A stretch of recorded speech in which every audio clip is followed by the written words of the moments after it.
It was another day with a follow-up appointment. Delphine worked on her transfer memos in the morning. She wrote on an ironing board at the foot of her bed in the hotel room where she had been living across the street from the Seattle hospital. She hadn't been home to Alaska for 5 months.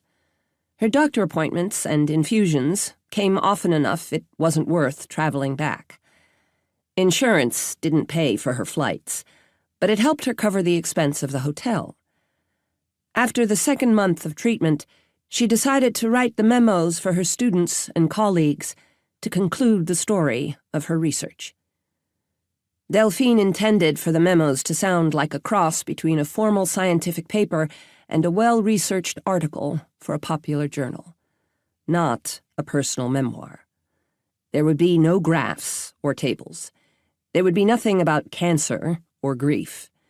She wanted her words to have the voice of mature curiosity, which turned out to be a difficult tone to maintain.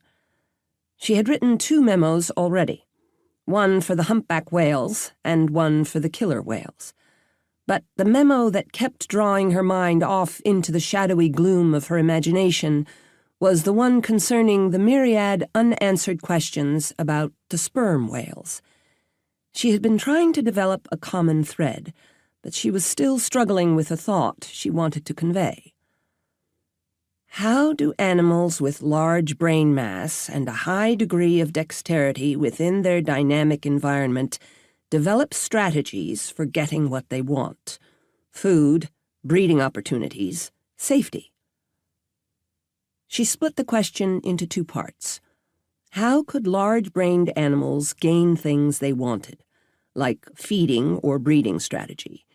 And how could they avoid the things they didn't want, like predators or having cancer? There it was again.